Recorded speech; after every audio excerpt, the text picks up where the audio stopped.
Donc activité 9, les effets de choc d'offres et de demande sur l'équilibre de marché. Donc là, vous lisez le document 9 qui vous explique ce qui s'est passé sur... alors c'est la production d'ail, on est toujours, je crois, sur l'ail rose, que voilà, il y a eu des mauvaises récoltes liées à des problèmes d'humidité, que ça a fait baisser la quantité offerte. Et en plus, l'ail, il n'avait pas la même couleur que d'habitude, donc les demandeurs, ils se sont détournés de cet ail-là parce qu'il n'était pas vraiment rose. Donc ça a créé en fait une baisse de la demande. Donc voilà, ce qu'on appelle en fait des chocs d'offres ou des chocs de demande. Alors avant de répondre aux deux questions, vous faites bien attention de lire la remarque numéro 1 qui vous explique c'est quoi un choc en économie. Donc vous lirez ça tranquillement, mais pour le dire simplement, un choc de demande, c'est une variation soudaine des quantités demandées. Voilà, on s'y attend pas en tant qu'offreur, ou le marché s'y attend pas, et donc la demande diminue fortement d'un coup, ou alors augmente fortement d'un coup en fonction d'événements qu'on n'a pas forcément vu venir. À côté des chocs de demande, vous avez les chocs d'offres. Donc là, c'est quoi? C'est les quantités offertes vont fortement baisser ou alors vont fortement augmenter au gré de certains autres événements qui sont le plus souvent des événements liés au coût de production. Voilà, donc ça, vous lirez ça, quels sont les facteurs susceptibles de déclencher des chocs d'offres, hein. Donc c'est souvent lié au coût de production. Et donc, voilà, ça fait se déplacer en fait la courbe d'offre soit vers le haut, soit vers le bas. Et la courbe de demande, elle, on va voir en cas de choc, elle se décale soit vers la droite, soit vers la gauche. Et on verra comment on atteint le nouvel équilibre comme ça. Bon. Alors, question 1. À l'aide du doc 9 et de la remarque numéro 1, faites apparaître graphiquement, c'est-à-dire les déplacements de courbe, l'effet de la mauvaise récolte d'ail rose de 2017. Utilisez le schéma A ci-dessous. Euh, alors du coup, il est pas ci-dessous pour vous, il est plutôt à côté. Bon, la mise en page a changé, bon c'est pas grave. Euh, alors du coup, regardez comment ça se manifeste graphiquement. Hop. Donc ça c'est le marché en question là, c'est le schéma A. Donc on a des événements de mauvaise récolte qui font que la demande va baisser. Et c'est toute la demande, peu importe le prix, hein, qui va être réduite. Ça veut dire qu'on va avoir un déplacement de la courbe de demande vers la gauche. Donc regardez. Enfin, un déplacement, excusez-moi, un déplacement de la courbe d'offre, pardonnez-moi.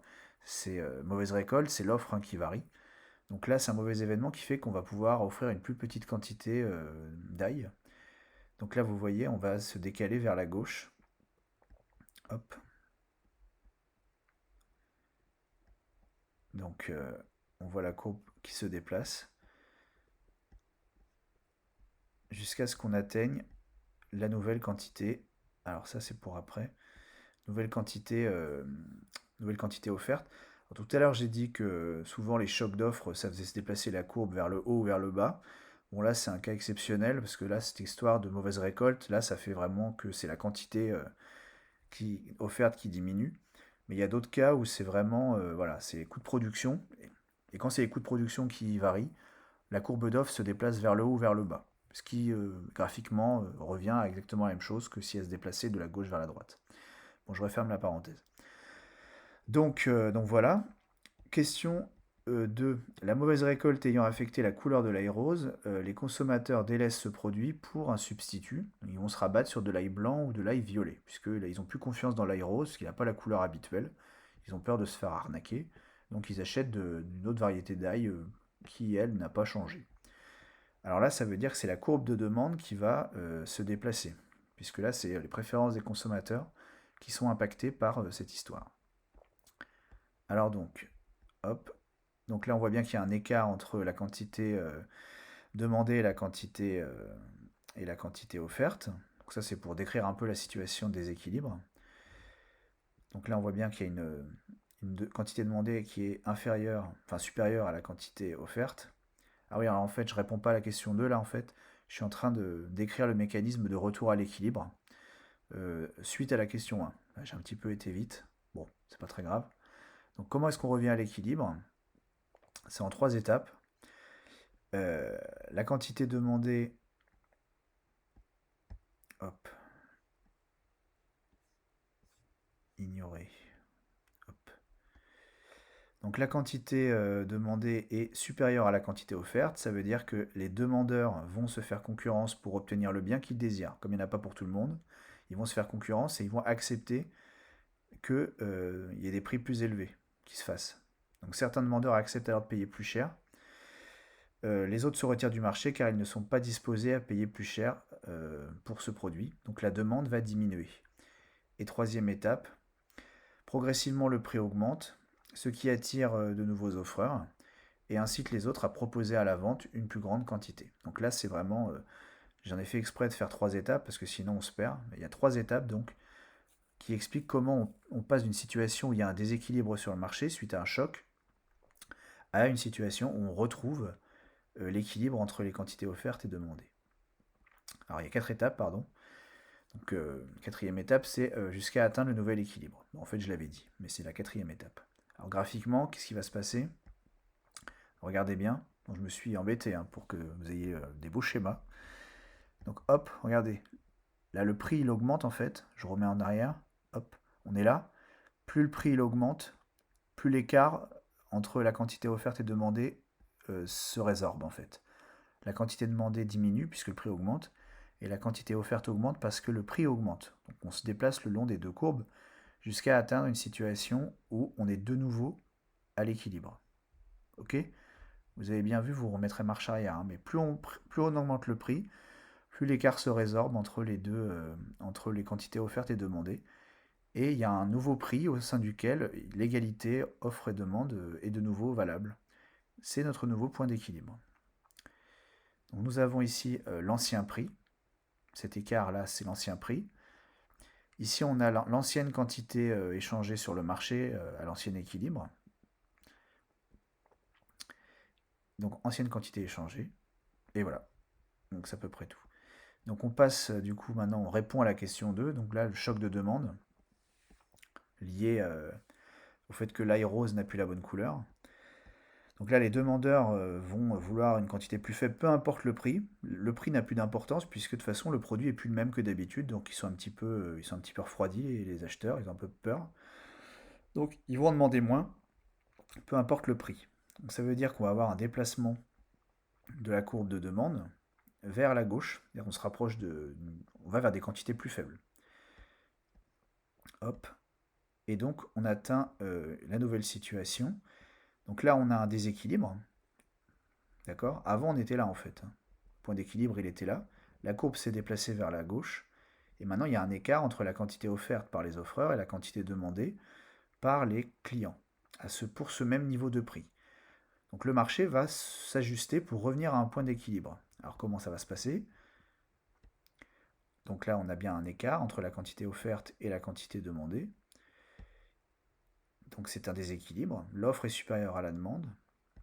Et on va avoir de nouveau un mécanisme de retour à l'équilibre. Ce qui va fonctionner de la même manière quasiment que pour l'exemple précédent.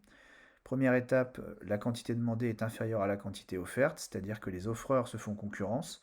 Cette fois-ci, ce n'est pas les demandeurs qui se font concurrence pour avoir ce qu'ils veulent, là c'est les offreurs qui se font concurrence pour écouler leur production. Ils ne veulent pas repartir avec des trucs invendus. Alors comment ça va se passer, vu que s'ils se font concurrence? Ça veut dire qu'il y a certains offreurs qui vont accepter de vendre à un prix plus faible. Ils vont brader en fait, ils vont brader leur prix pour être sûr de tout écouler, pour ne pas repartir avec de la marchandise sur les bras, pour rester avec de la marchandise sur les bras. Donc il y a des offreurs qui acceptent de baisser leur prix de vente pour écouler leur production. Les autres offreurs se retirent du marché car eux, ils n'ont pas envie de baisser leur prix. Ça leur va pas. Donc ils reprennent tout et ils s'en vont. Parce qu'ils n'ont pas envie de vendre à ce prix. Ils trouvent que c'est trop peu cher pour, comment dire, trop peu cher pour, ça vaut pas le coup pour eux de vendre. Donc ils s'en vont. Donc ou alors tout simplement, voilà, ça leur va pas. Ils sont pas disposés à vendre pour ce prix-là. Ce faisant, le prix baisse, donc la quantité offerte diminue.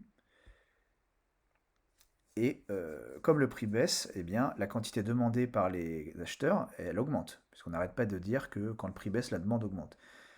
Donc si le prix baisse parce que les offreurs bradent leurs marchandises, ça attire des nouveaux demandeurs, pour qui tout d'un coup ça devient relativement moins cher. Donc la quantité demandée augmente et la quantité offerte va diminuer, jusqu'à atteindre le nouvel équilibre du marché. où il y aura égalité entre la quantité offerte et la quantité demandée pour un nouveau prix, qui sera donc le prix d'équilibre.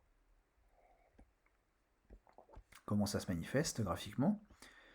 Donc là, on a de nouveau donc l'équilibre, enfin le déséquilibre offre-demande, et là on va avoir baisse du prix et convergence des quantités offertes vers les quantités demandées jusqu'à atteindre le nouveau prix d'équilibre. Alors je vous le refais, parce que j'adore.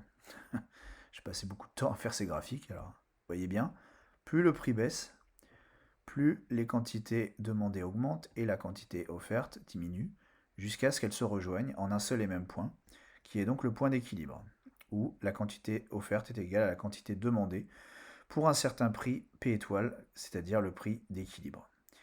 On a donc ici l'ancien prix qui était plus élevé, et on a ensuite, donc ce prix diminue, comme on l'a dit. On a ensuite l'ancienne quantité échangée qui est là, en pointillé un peu plus clair.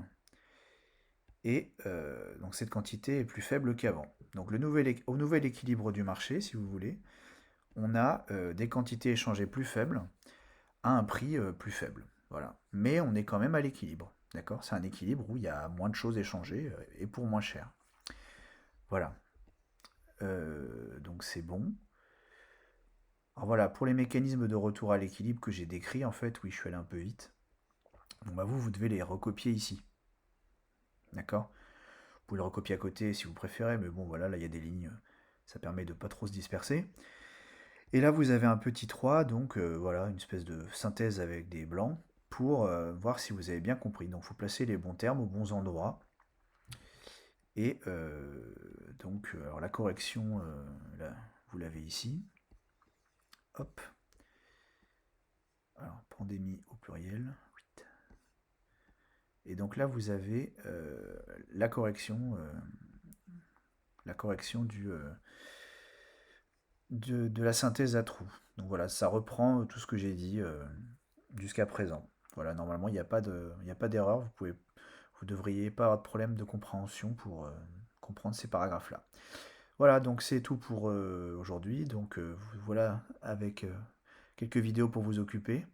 On reprendra la suite la semaine prochaine et j'espère vous revoir physiquement, on va dire, au plus vite. Voilà, à bientôt.